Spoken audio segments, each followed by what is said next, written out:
Hey everyone, welcome to yet another episode of the Industry Show. I'm Nitin Bajaj, and joining us today in the beautiful town of Malibu is Vardaan Vasisht. Thank you for having me. Thank you for having us. Man, this view is awesome. It's amazing. Yes, we're very fortunate. And it's been a beautiful sun finally out today, so that's great. Yeah, and with a hint of rain. Yes. So if I get distracted watching the dolphins, do snap. We'll make sure we keep it interesting. Yes. So. All right. So, let's start at the very beginning. Tell us about, where you were born, about your parents, about your school. Yep. Yeah, so I was born in India, in a city called Chandigarh, as you might know. Yes. It's one of the few planned cities. Yes. Very beautiful city. I grew up there, did my undergrad in Bachelor's of Commerce. My dad, he was a professor in zoology, so he worked at Punjab University. I come from an academic background, and then my mom was a homemaker. I'm the youngest of three sons, so I had a lot of freedom to do things that I wanted to do because my siblings had done pretty much everything to annoy them before. But I think I was just very fortunate to grow up in a city like Chandigarh. My family is pretty liberal, so it was good to have that independence and freedom to grow up, being in India, in one of the best cities, I think. Yes. So. Yeah, absolutely. I was surprised when I first went to Chandigarh, and I was like, all these sectors, they all make sense. I can find my way around. It was amazing. Yeah, it's in pre-Google days, it was actually a good thing to have. Now you can find everything. So yeah. So, growing up in this beautiful city, tell us about your journey to the U.S. You came to school here. What was the motive, and behind the choice and other things? Yep. So I didn't come to school here to the U.S. and my coming to U.S. was a little bit unexpected. Essentially, so I come from a middle class family in India. My parents didn't have the disposable income to send me to school in the U.S. or anywhere abroad. Right. But I always wanted to travel, and I remember as a very young kid, I got my passport made. And it never got stamped for a long time. Yes, I saved some money and got a passport.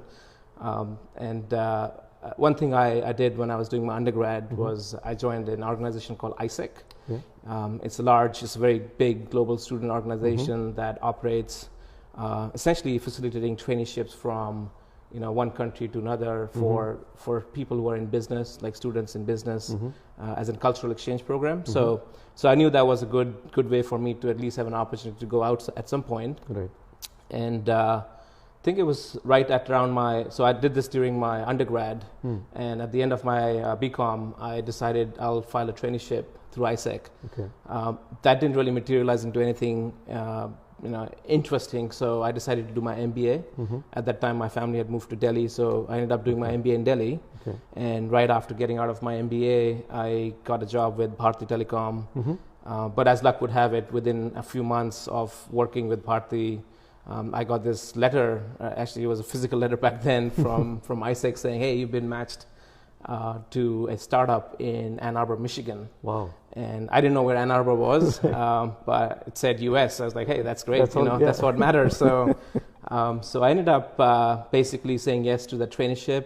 Okay. And the process was, these bunch of young, really smart kids from University of Michigan called me and did a phone interview, which lasted about an hour. Wow. But then all of a sudden it just got disconnected. I think it was probably phones in India at the time, and I never got a call back that night. So I was pretty worried and nervous that I didn't make it. What happened? Yeah. And a couple of days later, I got an email, and that basically said that I have an offer to come join the startup. Wow. And that was that. That was like, hey, I'm gonna get ready, pack my bags, and go. And at the time, I owned a car, so I sold the car, got my ticket to US, and got on a plane. I got here with $100 in my pocket. So it was very right quick.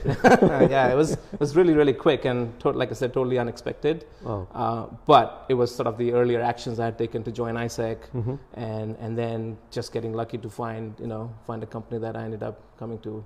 Yeah. Wow. That was the journey. So you came here on a J1. So I came on a traineeship visa, J1, and it came with its restrictions such as the 2-year home residency. Yes. But back in the days, and I think times have changed now, right? Yes. Now, a lot of my friends, their kids come here and go back to India. In fact, they want to go back, and it's great. But at the time when I came here, it was like, hey, there's no way I'm No going back. Yeah. So it was pretty much heads down, work hard, find information online and figure out how I can stay here. Yeah. And then I went through the whole process of getting my 2-year residency waiver, and ended up going from J1 to an H1, and then eventually figuring out the next steps to live here.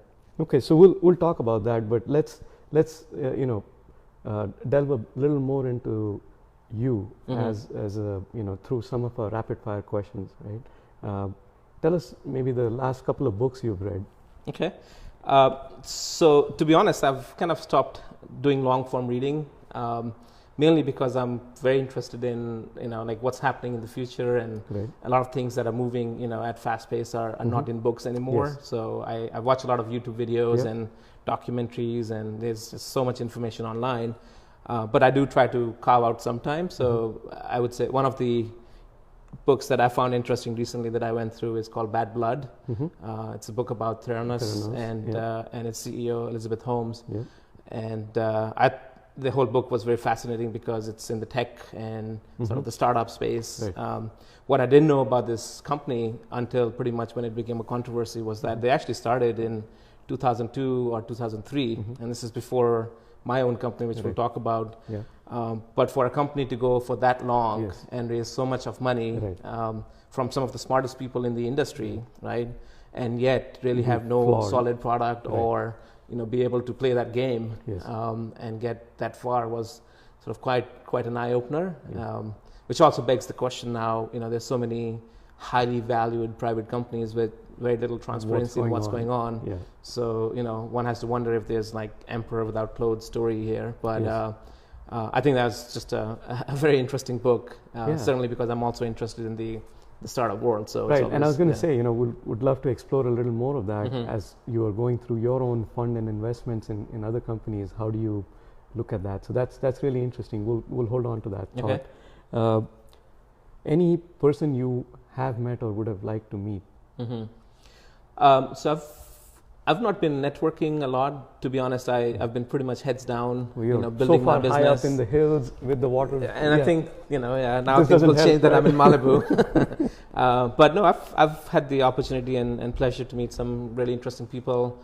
Some in my family. I have a cousin who's a fashion designer in India, so I always saw him as an icon. You want to drop the name? His name is Rohit Bal, and I think most people, at least in India, know about him. May not have heard of it. But yeah, I mean, just growing up with somebody who's even as family is kind of seen as a public figure was quite interesting to follow. And like I said, I'd love to meet more interesting people, and I'm just starting to meet folks in LA. But yeah, it's just fascinating to me, and how amazing some of these people are, when you start talking to them. And I'm sure a lot of people find you interesting. So it's I hope so. Yeah. So we're Indian, but you're now an American. What nationality would you have, if not Indian? What nationality would you have preferred to be? Yeah. So it's interesting. I'm actually just recently I've become a U.S. citizen. Right. After staying in the U.S. for about 20 years. So some of it was by choice. Some of it was the immigration process. Yes. As you know, it can take a long time. Yeah. But so I've gone through very recently, just as of last few months, I've gone through the process of getting my U.S. citizenship and also renouncing my Indian citizenship.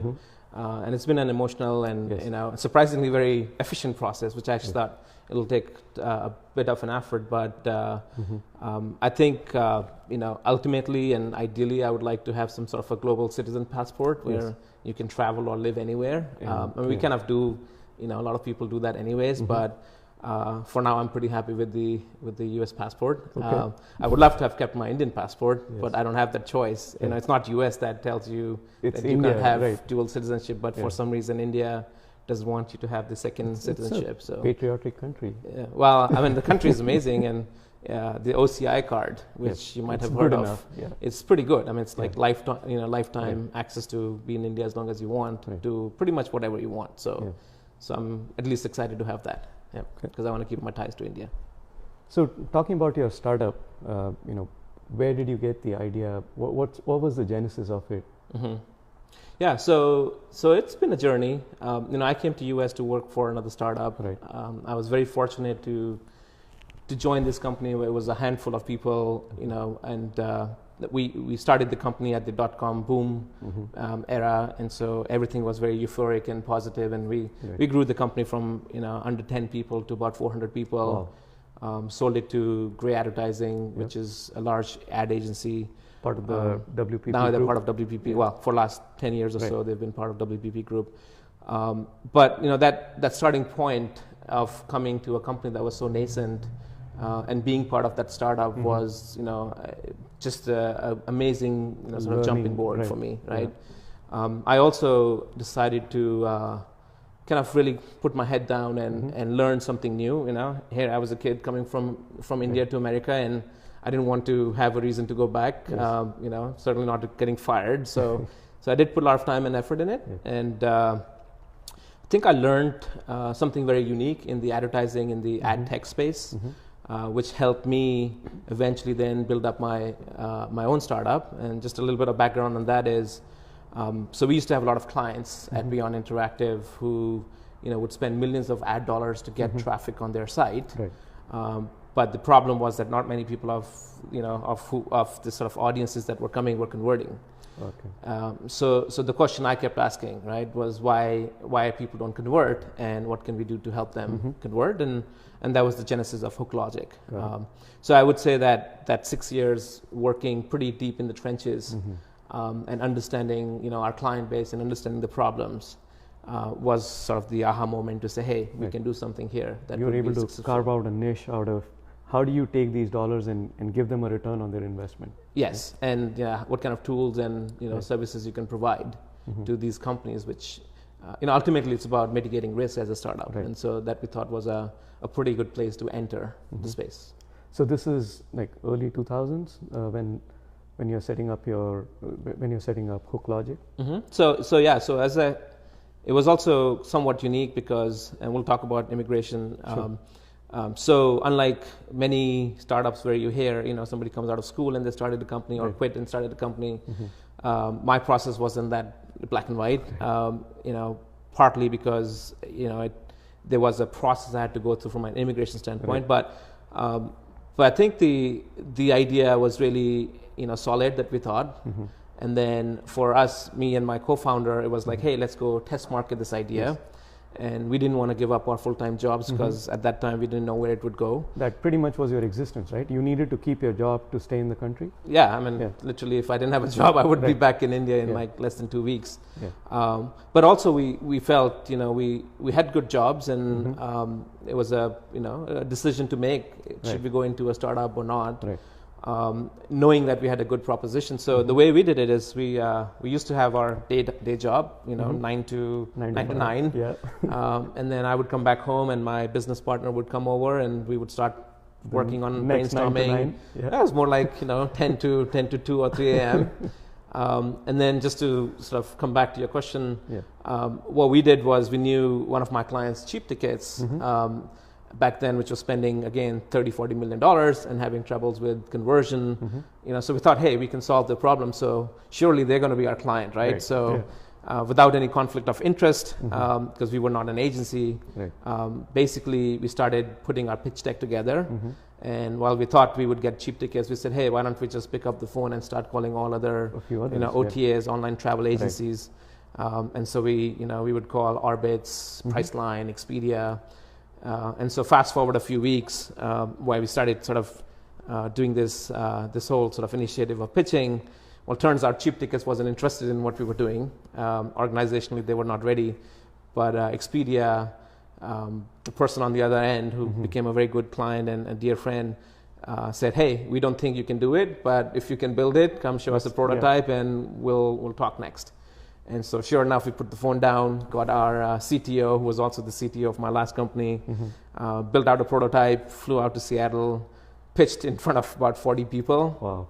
And they all nodded their heads and said, hey, we think you can do something for us. And so we went into the room and they said, how much do you want to get paid for it? We looked at each other and Said $75,000. Sounds good. The guy laughed and he said, "No, I'm paying you $50,000." So it was like, "Hey, that's fine. Sure, we'll take it." So yeah, that's how we got into business. So you start off your first business in this country, and you get Expedia as your first customer. Yes, and that was amazing. It was definitely a lot of hard work. Just picking up the phone sometimes make things happen too. So that's such a dream. Yeah. Wow. So yeah, let's talk about immigration, because it has come up a couple of times. So you came here on your J1, you made this transition. This company said, yes, we'll hire you. They filed for your work visa, which is the H1B, and then you come up with this idea of a startup. What is that transition? And specifically from that immigration perspective, you've lived through that pain. You are now here as a citizen of this country. You're seeing what the transformation is looking like. So talk to us a bit more about that. Mm-hmm.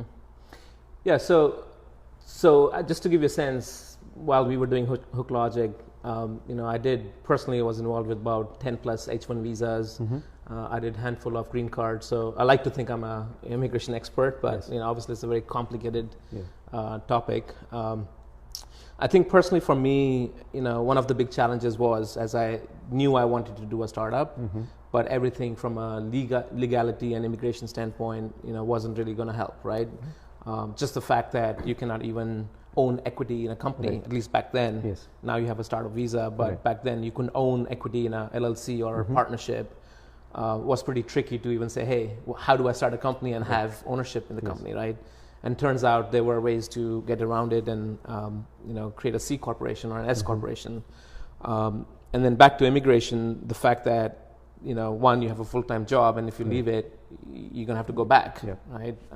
So how do you start that initiative, right? Mm-hmm. So I think it was quite challenging in that sense, but that kind of pushes you to be more creative and to right. understand, what paths you can take. Yeah. And in my case, I kind of realized that the best way for me to mitigate risk was to have a company that's up and running. Right. And so we focused on building a prototype and selling it to Expedia, a company like Expedia, right. having real revenue, having real mm-hmm. business, and over time be able to migrate myself. So, right. so I didn't go from a 2-week notice into my startup. I went in a 6-month process where I was pretty transparent with my last company to say, hey, look, at some point I'm going to move, right. And let's come up with the plan to build the team here, which they also appreciated. Right. But it was a gradual process to move on. But I think one key thing is, the amount of hard work you put in, not only in the new startup, but with the existing company, mm-hmm. where they respected you to say, okay, fine, we understand you have other aspirations. We are okay to hang on to you for the next whatever months or year, mm-hmm. While you make that transition. Yeah. Right? Because if you're not putting in that kind of building that trust and relationship, they're going to say, oh, you have other aspirations? Fine, go figure it out. Absolutely. And I think also, just on I would say what's really important is how do you become indispensable on the whole right. idea of you cannot just dispose me. Yes. Because I was running one of the most profitable business mm-hmm. centers there, right. and I was building a very unique proposition within right. the ad world. Mm-hmm. That certainly gave me more confidence that they wouldn't just give me a pink slip. Right. But also, like you said, it's all about relationships. It's mm-hmm. Having that transparency and toning it properly to say, look, this is my long-term aspiration. Yes. But now I'm here and I'm committed. So right, it's a mature conversation which you have been able to come to. You have put the work. Yeah. To say, hey, we can have a mature conversation about this. Yeah, and you never know. I could have been fired, and we won't be having this conversation either. But that's the risk you take, right? So right. So you've been part of a lot of successful, startups, right? Starting from the first one you came into, and then a couple of your own. Tell us a bit more about, what were the size and scale mm-hmm. of the operations of these companies and the exits, and how it played out in a couple of minutes. Got it. Yeah. So with Beyond Interactive, which was the startup I joined, I was part of the founding team. Yes. The exit wasn't made public, so I cannot speak the exact numbers. Sure. But just to give you a sense of scale mm-hmm. and what we were up to, so we were one of the first companies to become a full-fledged digital advertising right. agency. And that company grew from under 10, 12 people when I joined to mm-hmm. over 400 people. We mm-hmm. had offices in 10 plus more countries, mm-hmm. and at the time of exit, Basically, it was also still dot-com boom, so Yeah. we had a fairly substantial and good exit. Yes. And then in terms of Hook Logic, that I was more closely involved from Right. the day one. We did start a company in my apartment with 2 people, and then going on to 3 and 4 and 5. And at some point saying, hey, we need to have an office. I used to have a roommate as well, so she didn't like the fact that people were staying overnight. Just being loud and passionate about how to build a company. But yeah, so just to give you a sense of Hook Logic, we built out basically a platform and a marketplace for brands to sell products within retail, Right. to be able to come in and bid a la Google style and get their products on top of search results. Right. And the unique aspect, or the way we built our company, was that we didn't take any venture money for the first 6 years. We built it on revenue, Bootstrapped such it. as taking money from Expedia and then other clients. So we grew the company to about 75 people without venture money. Wow. And then we got approached. We were also out there, but we had Bain Capital as one of our VCs, the first VC that came in, and that basically A round. So we took a growth round, not a Right. seed round, Yeah. and that A round took us to pretty much double the company. Following that, we did B and C rounds, and then eventually the company was over 200 people. We did upwards of $250 million of gross revenue, Right. and then we had offices in five countries. And that exit is public information. Yes. So we 250 sold the million, company for $250 million Yep. to a company called Criteo. Yep. So And it was it's a great public exit. company, right? And Criteo is a public company. Yeah, Yep. Great. That's amazing. it's fun, right? So you went from being, in the heart of a startup, growing it to a size of, $250 million in revenue. You had a successful exit, and now you're doing what a lot of the successful entrepreneurs do. You have an investment fund. So you're kind of sort of on the other side. Tell us a bit more about your investment philosophy. What kind of companies you look at, what kind of genres, and what are you looking for? Yeah, so just to, it's a pretty nascent fund. Right. And the reason it's so new is because after our exit, I decided that I'd worked hard for a long time, Yes. and so it's worth taking a break. Of So course. my wife and I decided to travel for a year. Okay. So we did our global trip, and then got back to New York. That was early 2018, and decided that we would want to try another place. Yes. And we'd come to LA before, so And I'm glad you did, because this wouldn't have happened. yeah, or maybe you would come to New York. I don't know, but sure. no, I'm super glad that we did, Yes. especially with the winter in New York, and Yes. so it was a personal decision to move to LA. But we've been pretty busy, kind of settling in a new place.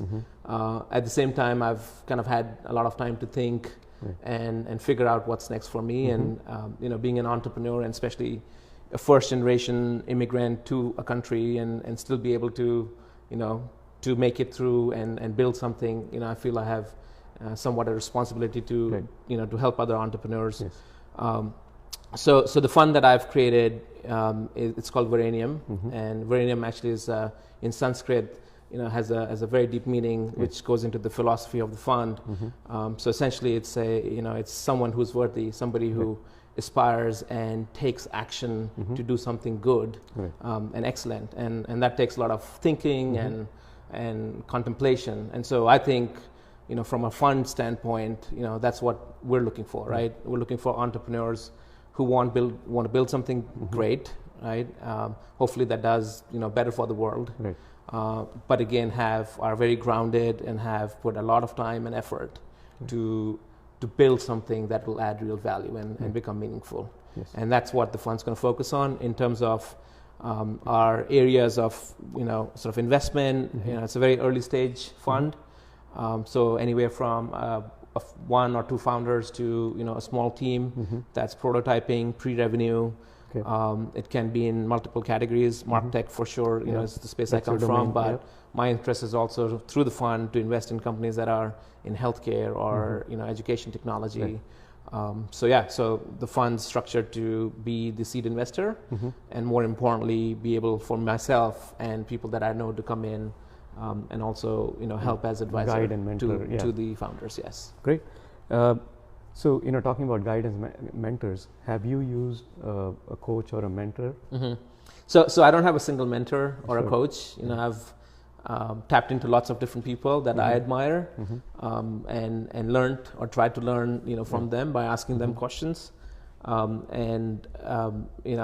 think I'd love to.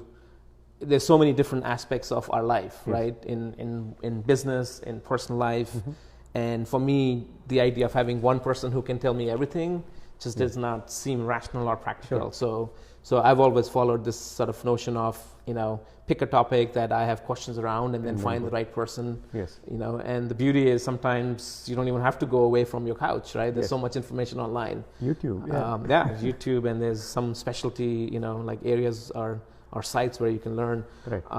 But yes, my goal is to have a small group of, close people who are my sounding board. Yes. So as I have ideas or issues that I need to run by, I know who to go to then. Yeah, exactly. And that's, now that I have time, I'm working on it. Yeah. So, talking about motivation and what drives you. So it's a two-part question. One, I want to know what is your motivation, right?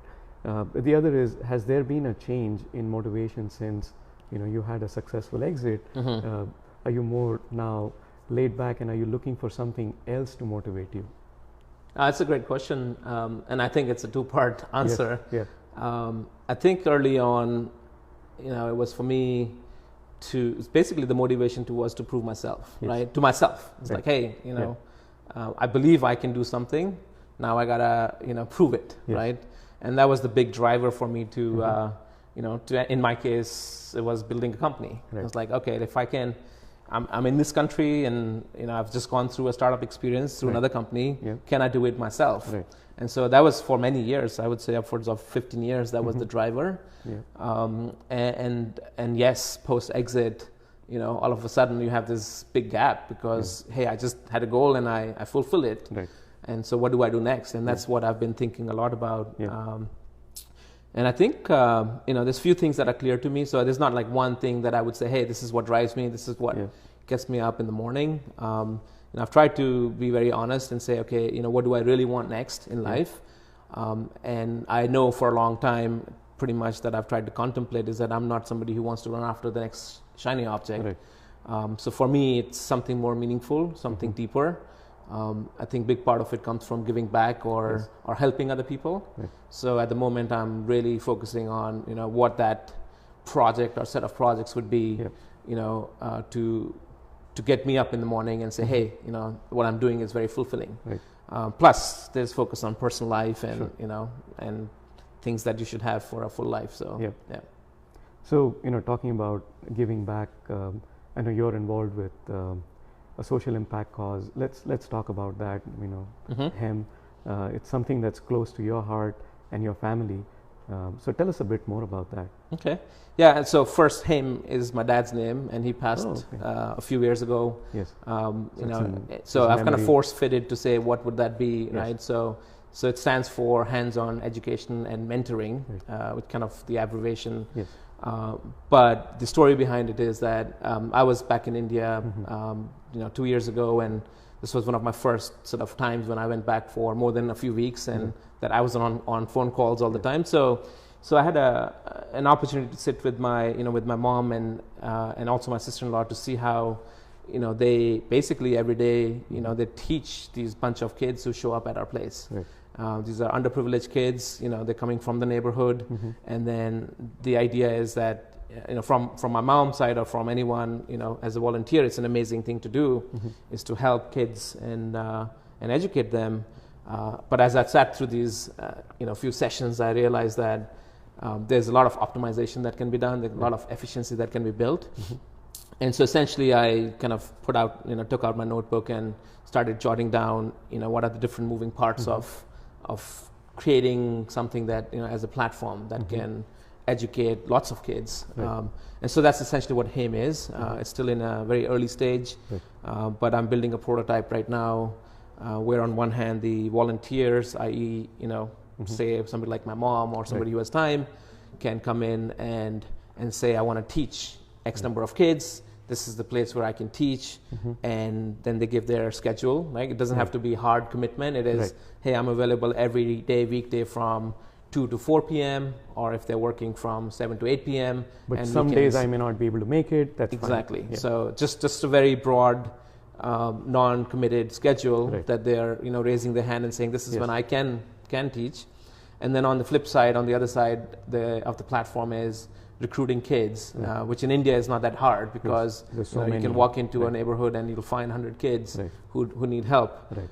But engaging their parents and telling them about the program and how this works, where kids can show up at a sort of well scrutinized place. It's safe, it's vetted. Yes. It's going to be once they go there, they're going to get education and it'll be safe for them. And a feedback loop, right? Hey, they did show up. Yes. And then, my parents might not know what exactly they understood or got taught that day, but at least there's some trigger points to say, this is an ongoing. And then just to close on it, the third aspect is the content that you teach, right? So certainly English is very important, basic math is very important, and most people can teach that. That's the beauty, is like we have a lot of educated people. But underlying, how do you build consistency and and understand the progress of the student? And that's where the platform really helps, because it allows you to you being the central party to understand who's showing up, how frequently they're showing up. Are they going from section 1 to section 2 quickly, or they're taking a lot of time? What is the pace? And then if sometimes the volunteer is not available to teach, can you send them for extra classes elsewhere within that 1 kilometer radius? So that's the model, and the prototype is just now ready, and the big thing next is to launch it in the Indian market, which would be very focused on one city, and hopefully you get another partner that can really take it and scale it. So but I think it's a viable, doable project. I love the idea. Yes, it is. And it doesn't take much to build something like this. Yeah, especially in a country like India that's has so many limitations but also so many opportunities. Yeah, and everybody has a cell phone. Yes. And I mean, you gotta leverage technology in whichever way you can. So I love the idea. Thank you. Kind of bringing it back to the gist of the show and the theme, how has your Indian ethnicity shaped you, your thoughts, your decisions as an entrepreneur, as an individual? So I think a lot of positives. I would say, I was raised as a kid, to always be a nice person, a good person, and value relationships over money. Right? That was sort of the underlying theme. I think it's very prevalent today, even in across the board. Obviously, we all get attracted to materialistic stuff, but I think that underlying theme of, hey, relationships matter, and you should value them over anything else. I think that was very helpful both in my personal life and has been in my professional life. The other thing, which I don't know how many people really experience that growing up in a developed country, but in a developing country like India, it's lack of resources. And so, I have many instances, but just to give you an example, when I was a kid, I wanted to get a motorbike, and my parents was like, hell no, you're not getting a motorbike, like, where did this crazy idea come from? And I was like, okay, no, I need to have a motorbike because that's the cool thing. That's how, basically you get any attention. Exactly. And so what I did was, I was like, okay, I don't have the resources or the means to get it now, but it got me into convincing my friends who were richer than me and say, hey, you don't really need that tennis racket because you never play, or you don't need that video game because you've played it 10 times. So let me be the middle party and trade it. And so it got me out to, to talk to random shopkeepers and other people and start transacting on behalf of, my friends and also get a commission on it. And so, I didn't have the direct resources, but it pushed me out of my comfort zone and get creative. Nice. And sure enough, within, a year and a half, I had enough money to, to sell my scooter and add my saved money and get a motorbike. Wow. So that's an example of how, coming from a place such as India where there's not much in terms of resources, but if you really are determined to get something, and I think that's I've applied that pretty much all my life. I mean, our first office for Hook Logic, I know we wanted to be in a fancier place in Soho, and for any good setup, it was super expensive. So I found an office which was pretty run down. And I super hard negotiated, which is, by the way, the other thing, being an Indian, you always negotiate. We negotiated. We even had the owner of the property, like sold on this idea that we'll be a super cool tech company in that space. So they should give us money so to raise the space. property value. Yeah. And literally they wrote us a $150,000 check. Wow. We moved things around, we painted it, and it was a very cool place, which got us a lot of talent later. And nice. So those are the kind of things, coming from India or coming from my sort of background. It's ingrained in you. It sort of comes natural, right? So I think the only thing that comes to mind on the flip side would be that I am very risk averse, as compared to some of my other friends here. And so sometimes I lose opportunities, right? But so far it's paid off well. Some of those opportunities haven't gone either. So I think it's a balance that you have to constantly get to, and that's again part of our big underlying theme coming from India. Is like how do you balance your life? So yeah. Wonderful. Okay, so any thoughts for other entrepreneurs along the lines,